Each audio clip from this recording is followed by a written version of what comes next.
이 시간 저희들이 마태복음 21장 1절부터 17절까지의 말씀을 읽었습니다.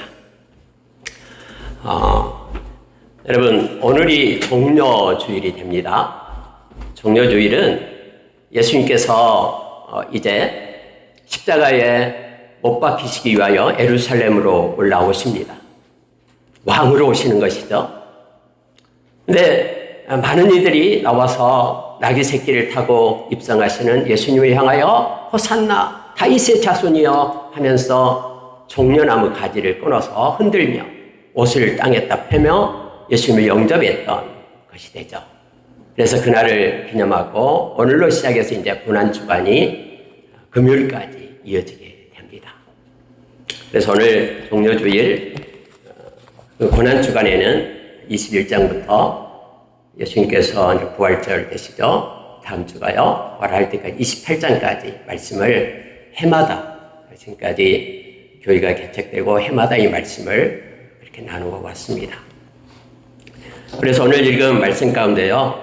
특별히 성전과 연관되어서 말씀을 나누려고 합니다.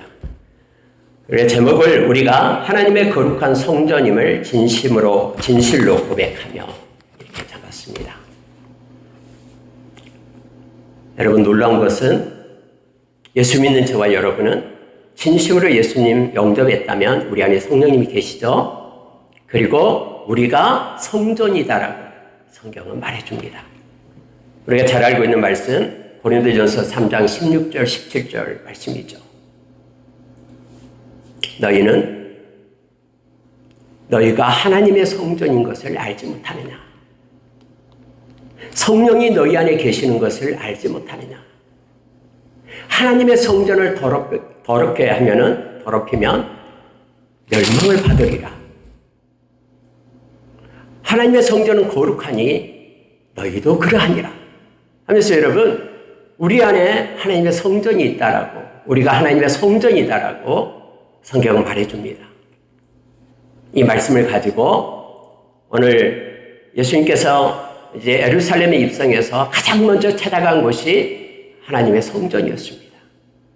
그래서 성전 정화를 하시는, 청결케 하시는 그런 예수님의 모습을 보면서 우리 안에 오신, 우리에게 오신, 우리 성전에 오신 예수님, 그 예수님으로 인하여 우리가 새롭게 되고 깨끗게 되고 거룩하게 되어 우리가 우리 안에 거기에 하나님이 계심으로 통치와 간섭을 받는, 예수님께서 하나님의 나라는 눈에 보이는 곳에 있고 또 먹고 마시는 곳에 있지 않고 너희 안에 있다라고 말하고 성령 안에 있는 의와 평강과 희락이다라고 우리에게 말씀해 주셨듯이 이 시간에 우리의 마음의 성전을 살펴보는 시간이 되기를 원합니다.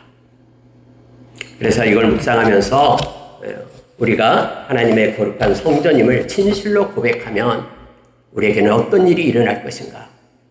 진실로 고백하는 자에게 정말로 예수님이 우리 안에 계시고 성령님께서 함께함으로 인하여 하나님의 성전이 우리에게 이루어진 사람들은 오늘 말씀에 비추어 네 가지 것들이 그렇게 이루어지게 됨을, 함께하게 됨을, 새롭게 됨을 가르쳐줍니다.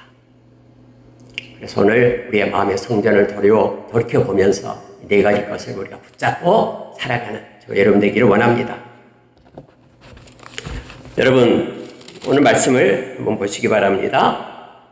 예수님께서 예루살렘 가까이 1절에요. 가서 감람산 벳박에 이르렀을 때에 이렇게 말합니다. 예루살렘 가까이 가셨어요. 근데 여러분, 예루살렘 가까이 갔다 이 벳박에는 예루살렘으로부터 약 3km 정도 떨어진 곳입니다. 갑자기 예수님이 맞은편에 두 제자를 보내면서 가서 나귀와 나귀 새끼를 끌어와라 라고 하시는 거예요. 근데 예수님이 미리 제자들에게 두 제자를 보내면서 말씀을 하는데 이렇게 말합니다. 근데 만약에 누가 나무 나귀를 왜 끌어가냐라고 그렇게 뭐라고 얘기하면 주가 쓰시겠다 하라. 그리하면 그가 나귀 새끼를 줄 것이다. 그렇게 말씀하시는 거예요. 제자들은 좀 이상하지만 지금 계속해서 갈릴리에서 이제 갈릴리 나사렛에서 예루살렘으로 올라온 길에 있었지만 제자들도 함께 머물고 있었잖아요. 동행했으니까. 근데 갑자기 나귀 새끼 주인이 뭐라고 하면 주가 쓰시겠다라 이렇게 말씀을 하는 거예요. 제자들은 이상하지만 말씀에 순종하며 갑니다. 아니라 다를까? 가보니까 나귀가 있는 거예요. 나귀와 나귀 새끼가 있는 거예요. 나귀가 있네? 그래서 주섬주섬 끌려가지고 가려고 하니까 주인이 나타난 거죠. 아니, 당신 나귀를 가지고 뭐 하는 겁니까? 그러니까 그들이 예수님이 가르쳐준 대로 주님이 쓰시겠다고 합니다. 주님이 이 나귀가 필요하다고 합니다. 라고 말하니까, 아, 그래요? 그럼 가져다 쓰십시오. 라고 선뜻 내주는 거예요.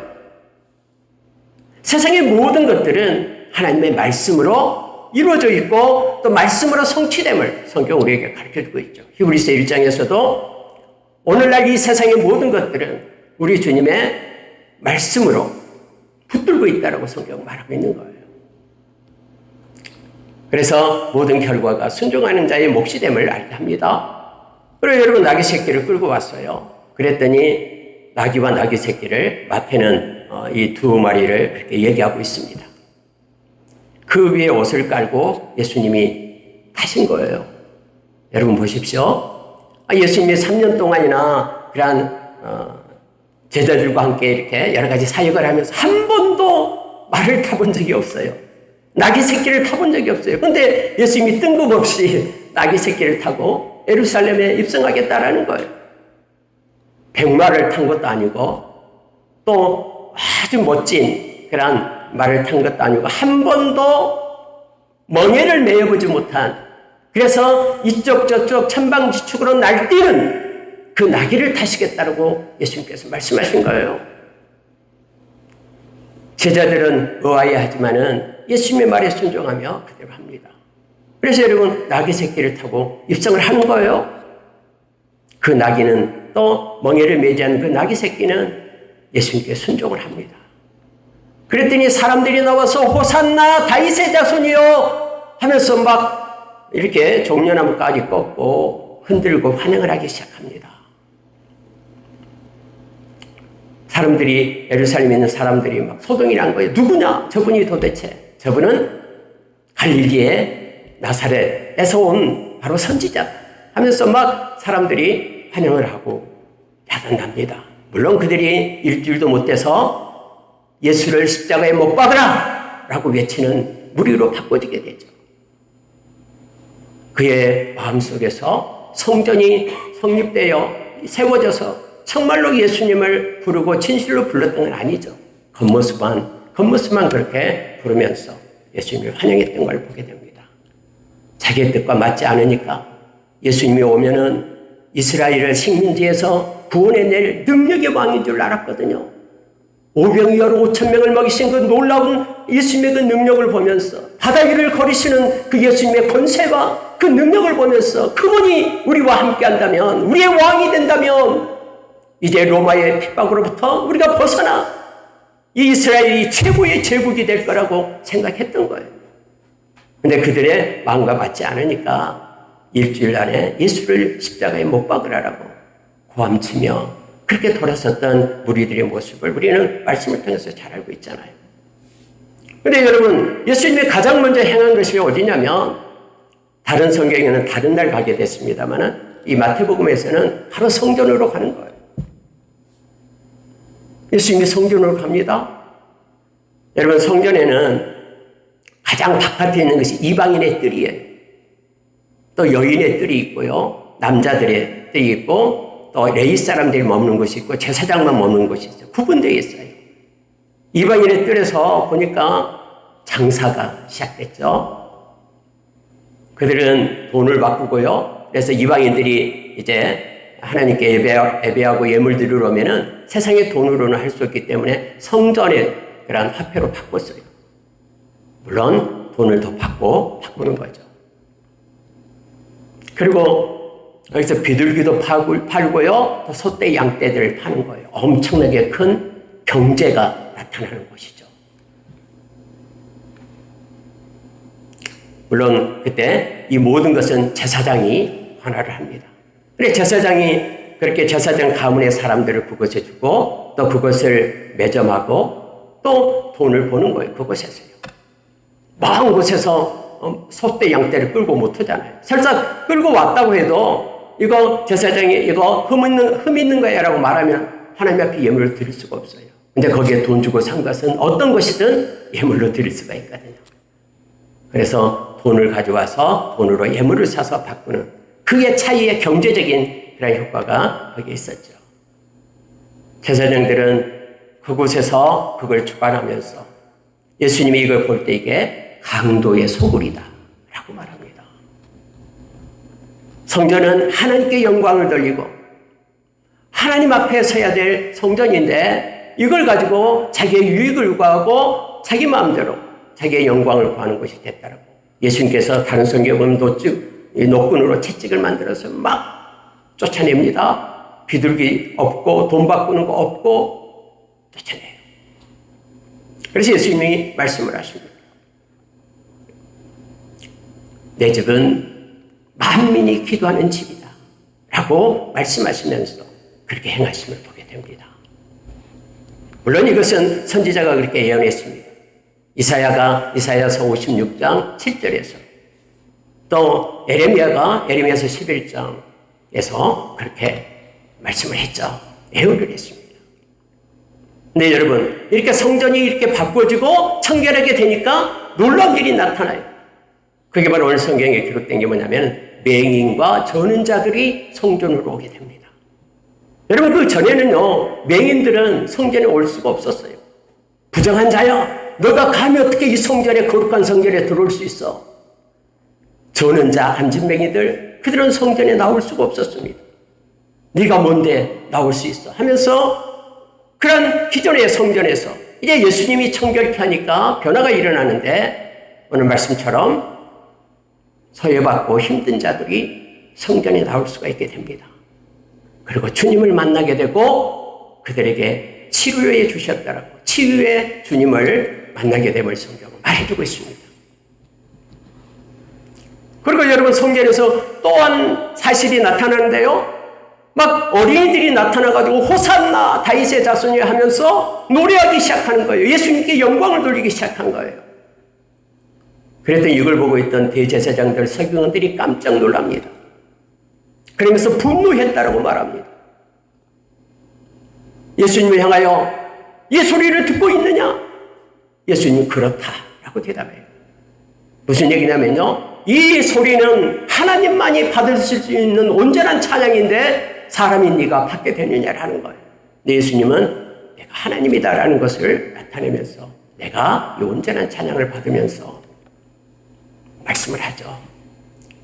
시편 8편 2절에 기록된 말씀처럼 이 어린아이의 찬양을 온전한 이 찬양을 하나님이 받으신다라는 거예요. 그러면서 여러분 그 성전이 이제 하나님께 온전히 찬양을 돌리고 하나님이 기뻐 받으시는 그 성전으로 바꿔졌음을 우리가 말씀을 통해서 보게 됩니다.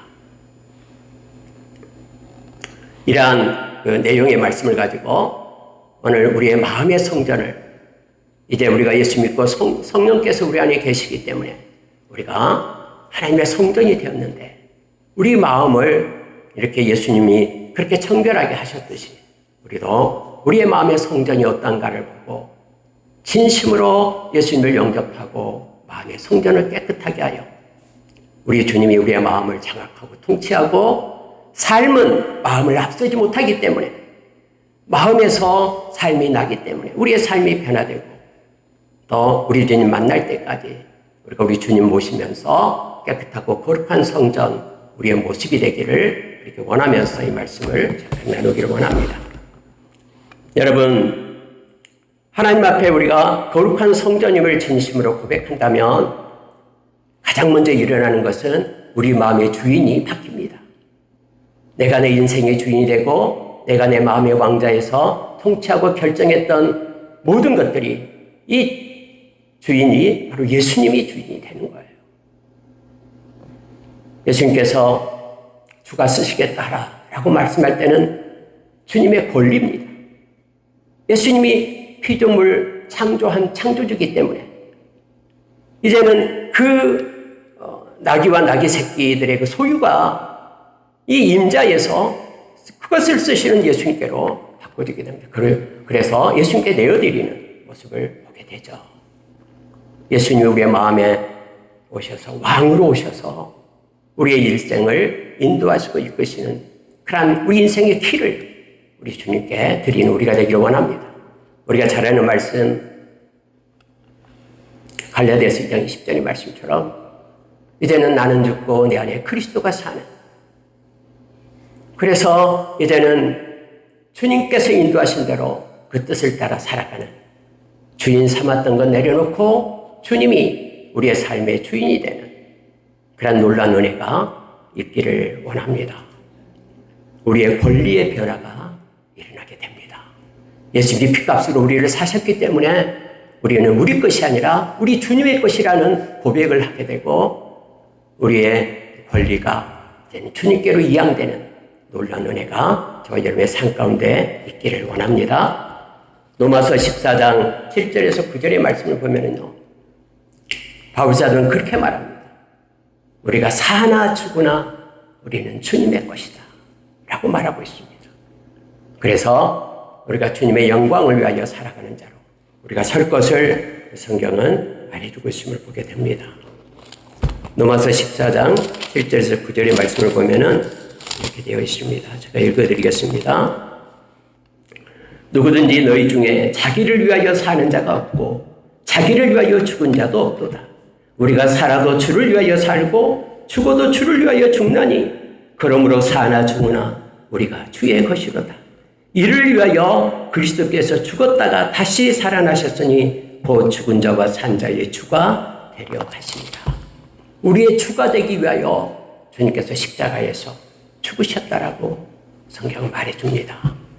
우리가 진심으로 예수님을 영접하고 우리 마음의 성전이 이제 하나님을 향하여 찬양하고 그게 주인이 내가 아니라 우리 주님이 되는 놀라운 은혜가 우리 가운데 있기를 원합니다. 두 번째로 여러분, 우리가 진심으로 거룩한 성전임을, 하나님의 성전임을 우리가 고백한다면 호산나를 외치며 주님께 기도하게 된다 하는 것입니다. 호산나가 무슨 뜻이냐면요, 이제 구원하소서 이런 뜻입니다. 히브리어로요.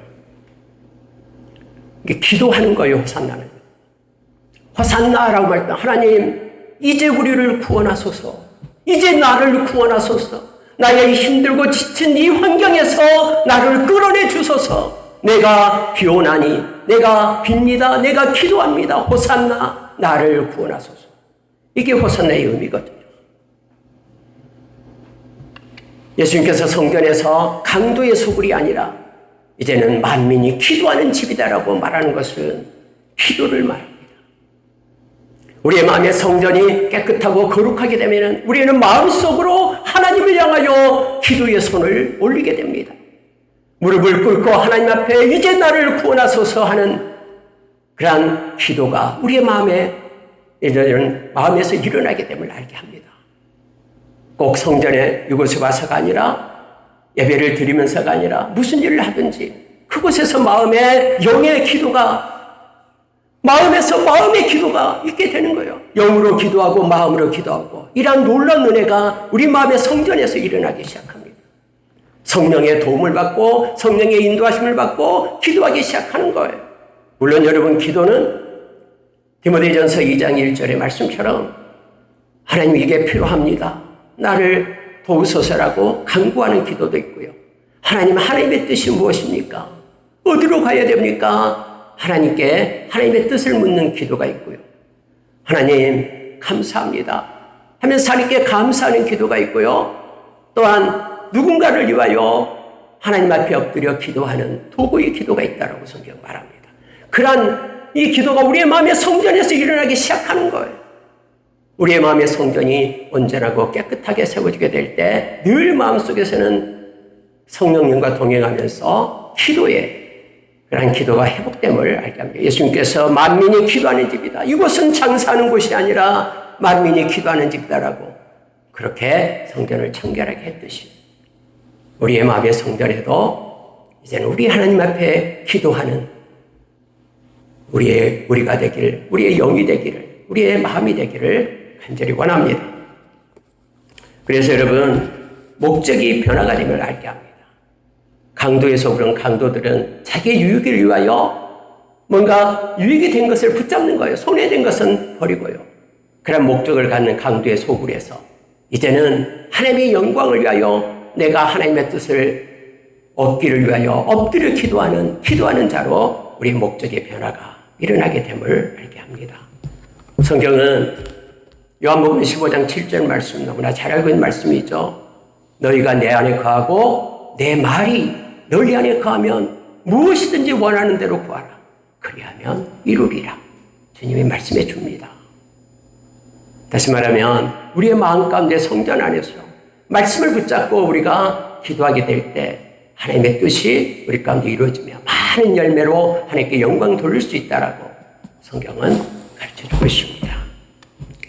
여러분, 우리가 하나님의 거룩한 성전임을 진심으로 고백한 후에 세 번째로요, 삶의 변화와 치유가 일어남을 알게 됩니다.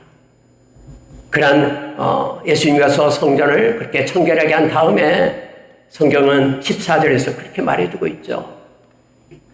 14절에 보면은 맹인과 저는 자들이 성전에서 예수께 나오매 고쳐주시니 이렇게 되어 있습니다. 아까 서두에 말씀했다시피 그 전에는요, 맹인과 저는 자는 부정한 자라고 해서 그 무리 속에 들어올 수가 없었어요. 아예 거부당했죠. 그런데 이제는 맹인과 저는 자들이 성전으로 오게 됩니다. 이게 놀라운 태도의 변화가 일어나게 되는 거예요.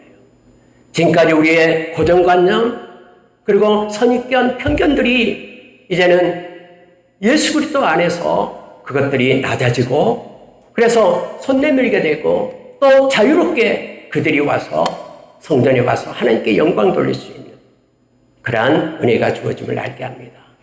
우리의 성전의 벽이 또 문이 이렇게 낮아져서 그들을 포용하고 그들을 수용할 수 있는 그래서 그들을 위하여 강구하고 치유하는 그런 역사가 그 성전에서 일어났듯이 우리의 마음의 성전에도 이와 같은 일이 일어나기를 원합니다. 여러분, 야고보서 1장 27절의 말씀은 우리가 너무나 잘 압니다. 우리가 하나님 아버지 앞에서 정결하고 더러움이 없는 경건은, 이 경건이라고 얘기할 때는 유세베이아라는 그러한 헬라어는 하나님과 함께함을 나타내는 말입니다. 우리가 경건하다 하면은 하나님과 함께 동행하는 것을 말하죠. 하나님과 함께 친하게 동행하니까 하나님의 마음이 우리 가운데 부어져서 긍휼의 마음을 가지고 살아가는 거죠. 또 세상에 속한 자가 아니라 하나님께 속한 하나님의 편 거룩한 자로 선 것이 경건입니다. 그래서 하나님 아버지 앞에서 더러움이 없는 경건은, 정결하고 더러움이 없는 경건은 환난 중에 고아와 가부를 돌보는 것, 어렵고 힘들 때에 주님의 긍휼의 마음을 가지고 사는 것, 또 자기를 지켜 세속에 물들지 않게 하는 것. 그래서 거룩한 자로 하나님 편에 서고 세상을 쫓지 않는 것을 말하고 있음을 보게 됩니다. 그래서 여러분, 우리의 마음의 성전을 우리가 거룩하고 또 성령님의 인도하심을 받는 성전이 세워지게 될 때 삶의 변화가 나타나게 되고요. 우리의 태도의 변화가 나타나고 지금까지는 알지 못했던 그리고 만나지 못했던 맹인들 그리고 저는 자들 그들에 대한 하나님의 긍휼의 마음이 그들에게 덮어지게 되고 그들을 위하여 기도하게 되고 또한 치유하는 놀라운 은혜가 주어지게 됨을 우리는 말씀을 통해서 묵상해 볼 수가 있습니다. 마지막으로 여러분, 이제 어린아이들이 하나님 앞에 찬양하고 찬미하는 또 온전함으로 하나님이 받으셨다고 하는 놀라운 말씀이 기록되어 있음을 보게 됩니다. 이것은요, 그때 당시 대제사장들, 서기관들은 한 번도 경험해보지 못한 놀라운 일이에요. 아니, 어떻게 이럴 수가 있냐고. 어떻게 온전하게 그런 어린아이의 찬양을 예수님이 받을 수 있냐고. 라고 그들은 생각했겠죠. 우리의 마음의 성전이 세워지게 될 때 우리는 우리 인간을 부르시고 지으시고 하나님의 자녀로 우리를 부르신 하나님의 백성을 지으신 본래의 목적이 회복됨을 알게 됩니다. 우리가 잘 아는 말씀처럼 이사야서 43장 21절 말씀, 하나님께서 당신의 백성을 지으신 이유가 찬송이 되기 위함이다라고 말했습니다. 그래서 여러분, 예수님께서 지금 어린아이의 찬송을 받고 계시는 거예요. 우리의 마음의 성전에서 우리가 드리는 찬양이 온전함으로 하나님께 영광을 돌리고 하나님이 기뻐하고 찾는 그러한 영과 진리로 드리는 예배자가 되기를 원합니다. 찬송이 예배를 나타내는 거예요. 그래서 예배는 하나님께만 영광 돌리고 하나님을 위하여 그의 이름을 높이는 것이 예배임을 가르쳐 줍니다. 우리의 마음의 성전이 아름답게 회복되고 하나님 것이 아름답게 세워지고 성령님께서 성전에 계셔서 통치하시고 간섭하실 때 하나님은 우리를 통해서 영광을 받으시며 우리의 예배가 회복됨을 알게 합니다. 여러분, 가장 먼저 예배가 회복돼야 됩니다. 예배가 회복되면은 하나님께서는 영혼이 잘된 같이 범사가 잘 되고 강건한 복이 흘러감을 성경은 가르쳐주고 있습니다. 우리의 마음의 성전에서 하나님을 향한 예배가 더 아름답고 더 복되고 하나님께 영광 돌리는 그런 일이 매일매일 일어나기를 원합니다. 이번에 종료주일 이 예배를 통해서 예수님을 우리의 마음에 다시 영접합시다. 그리고 우리의 마음이 새롭게 세워집시다. 하나님을 찬양하고 경배하고 이 네 가지 오늘 말씀을 주신 것들이 우리의 마음의 성전에서 그렇게 일어나기를 원합니다. 우리가 주인 삼았던 것 내려놓고 예수님이 나의 삶의 주인이 되고 피값으로 사셨으니 우리의 주인이 되어 우리는 주님과 동행하는 자, 주님의 말씀을 듣고 순종하는 자가 되기를 원합니다. 우리가 늘 마음 가운데 호산나를 외치며 기도하며 하나님 앞에 무릎 꿇는 기도자로 우리가 되기를 원합니다. 마지막 때는 기도가 필요합니다. 그래서 기도하며 하나님께 영광 돌려 우리의 기도를 사용하셔서 하나님께서 일하시기를 간절히 소원합시다. 그리고 이제 우리의 삶에 변화가 일어나며 그리고 주님의 마음과 긍휼을 가지고 행할 수 있게 하며 그래서 주님과 겸손히 동행하는 삶의 변화를, 태도의 변화가 우리 가운데 일어나기를 원하고요. 정말로 하나님을 향한 온전한 찬양과 예배가 마음속 깊은 곳으로부터 주님께 올려지기를 간절히 원합니다. 우리 함께 기도하겠습니다.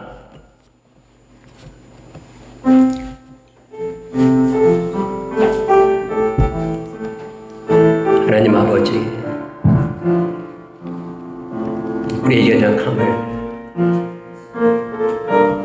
주님의 강함으로 채워주십시오.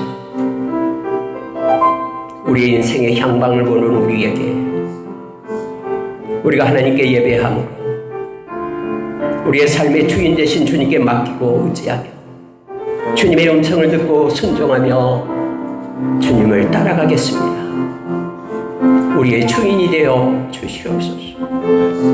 하나님, 우리가 이제는 마음속 깊은 곳으로부터 성령으로 기도하며 마음으로 기도하며 하나님의 뜻에 합한 기도자가 되겠습니다. 우리의 성전이 온전케 하고 기도하는 집이 되게 하여 주십시오. 하나님 아버지, 우리의 태도가 변화되기를 원하고 삶이 바꿔지기를 원하고 하나님이 기뻐하시는 영역이 확장되기를 원합니다. 주님이 인도하시고 이끌어 주시옵소서. 하나님 아버지, 우리가 영과 진리로 예배하는 그토록 찾고 찾는 예배자로 하나님을 찬양하며 온전히 주님께만 영광 돌리는 우리의 삶이 있기를 원합니다. 우리의 마음의 성전이 온전케 되고 회복되도록 역사해 주시옵소서. 감사드리며 예수님 이름으로 기도합니다. 아멘.